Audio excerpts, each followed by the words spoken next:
Hi, I'm Mark Toole with 8020service.com and marktoole.com, and today's video customer service question of the day comes from Quora. The question is a long one, but an important one. What should small or medium-sized businesses understand about outsourcing their customer service calls to a third party like an overseas call center? Okay, there's a lot to talk about here. I'm going to try to keep this brief, but this is an important one for anybody running a business, small or medium-sized. Giant companies, probably you're not watching this anyways. Even down to a side hustle, this is important and it's worth thinking about. It's worth doing right. Now, there are people out there who will tell you never outsource customer service. It's too important. You can't rely on anyone.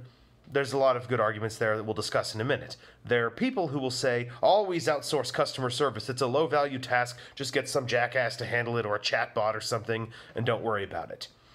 Obviously, there's arguments against that, which we'll talk about here as well. First thing I want to point out in particular in this question, and we're going to get this out of the way first so we can talk more generally about customer service, is they're saying customer service calls to an overseas call center. I think that a small or medium-sized business, depending on the industry that you're in, you probably don't need to and probably shouldn't be doing call-based customer service, customer support. I think that in the modern era, customers don't want to deal with that. They don't want to have to pick up a phone and press 47 for English and listen to silly hold music and all this other nonsense. They just want the thing to work the way it should, and if it doesn't, they want to be able to quickly get a hold of someone who fixes it. That can easily and should easily be handled, especially in small and medium-sized businesses, through things like email and live chat.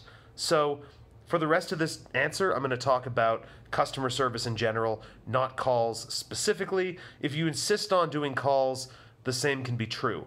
But we're going to talk not just about calls, but emails, about live chats, and primarily about those things, because that's the better way to do things in small or medium-sized businesses especially. Now, what should they understand about outsourcing? Well, I asked a lot of people recently, business owners, side hustlers, entrepreneurs, people like that, for arguments against outsourcing customer service.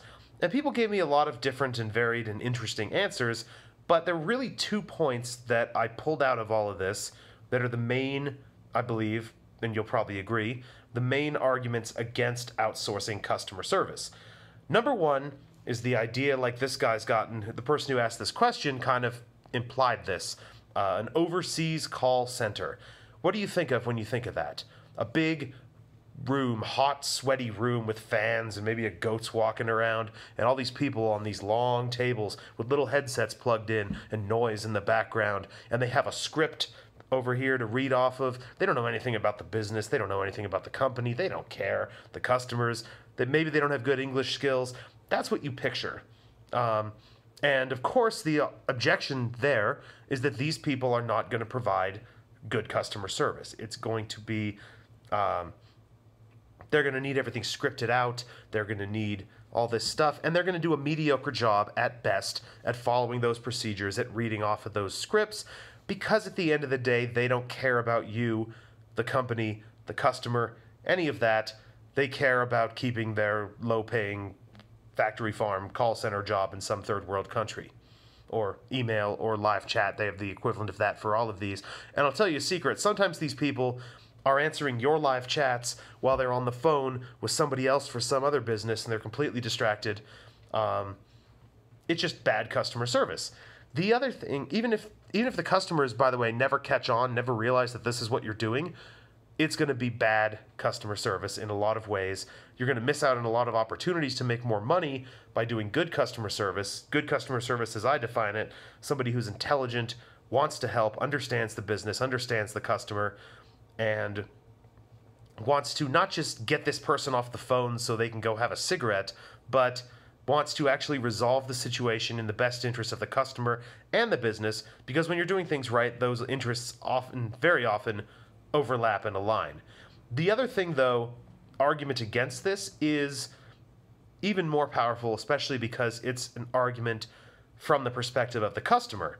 That is, that your customers, when they get sent to this outsourced call center or the equivalent of on email or live chat, and it's what I call a customer service NPC. It's a non-player character. It's a video game term, but basically it's someone operating off of a program. They have procedures here, they have scripts here. If customer asks about this, do the following steps, read the following script. Thank you for calling company's name. I will be happy to help you with customer's problem today.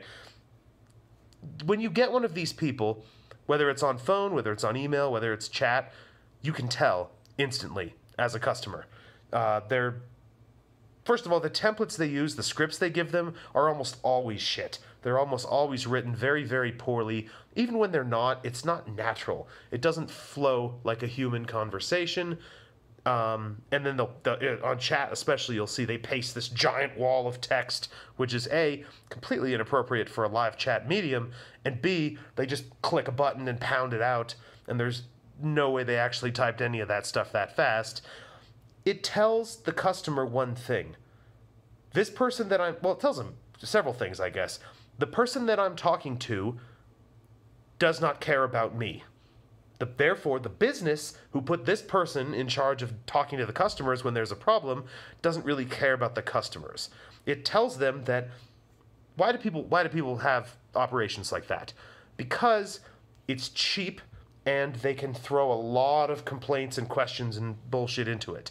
In a small and medium-sized business, you shouldn't have that many complaints. You shouldn't have that many problems.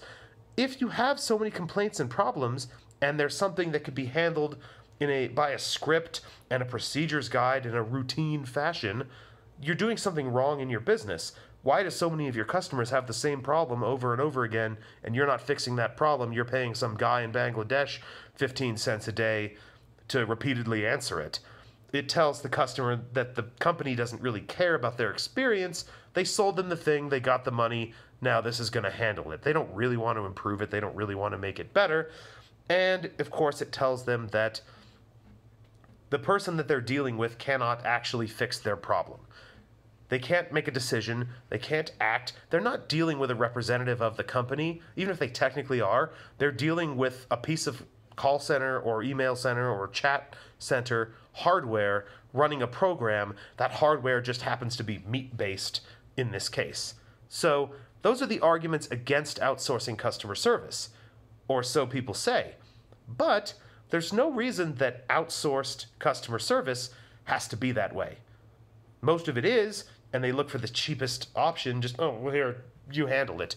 And if your thought in outsourcing customer service is, I don't care, just deal with it somehow in the cheapest way possible, I don't want to think about this, that's what you're going to get. Bad customer service.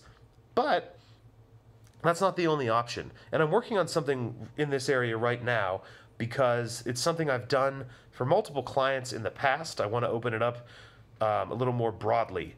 But basically, you can have outsourced agents handling your customer service who do an excellent job. They don't have to be locked in this big warehouse in Bangladesh somewhere with, you picture the guy with the whip walking around. It doesn't have to be that.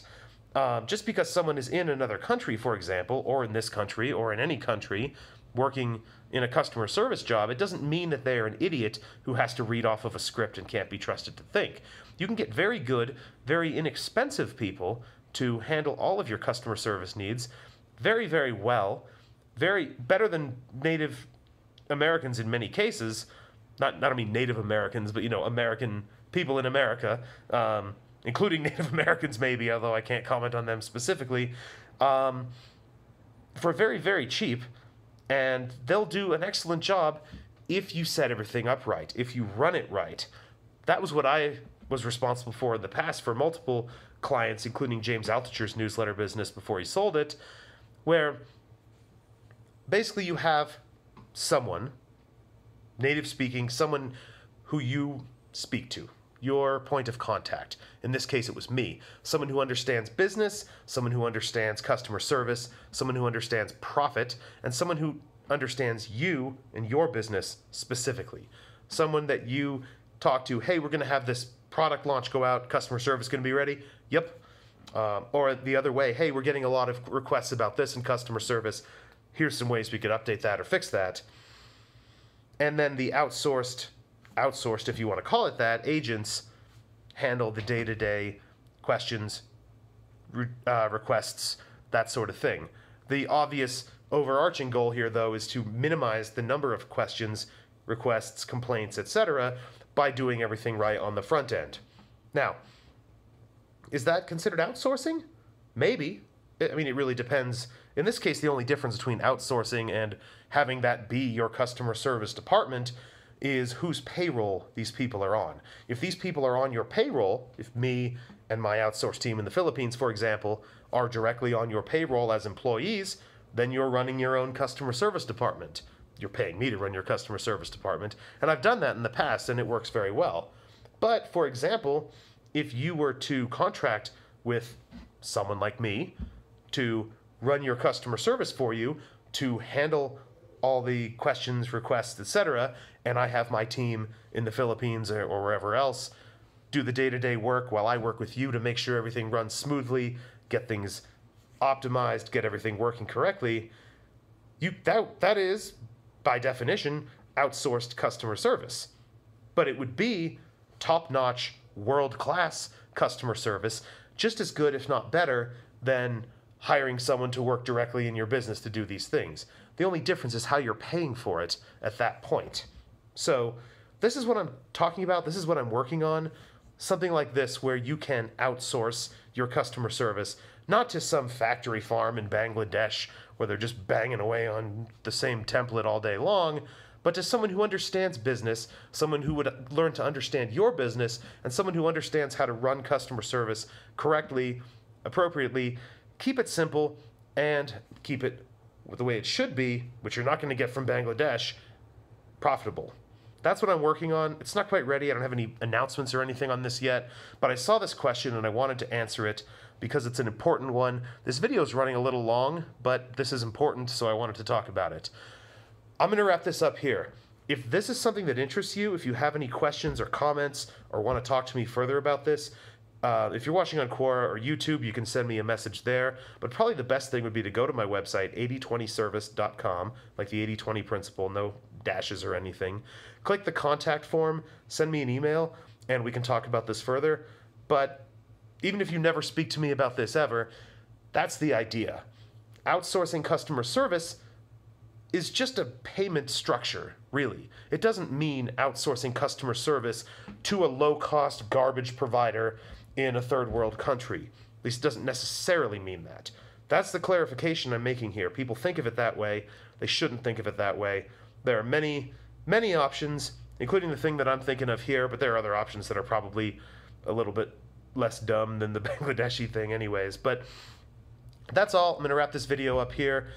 Like, thumbs up, follow, subscribe, all that good stuff. I do these videos pretty much every day now on a customer service topic on Quora. I post them on YouTube as well. And then again, the customer service website, 8020service.com. Go there, get on the email list. And if this interests you, send me an email. We can talk about how we can make this happen for you.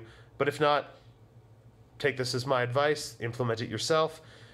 Just don't assume outsourced customer service means the first thing you think of when you hear the words outsourced customer service.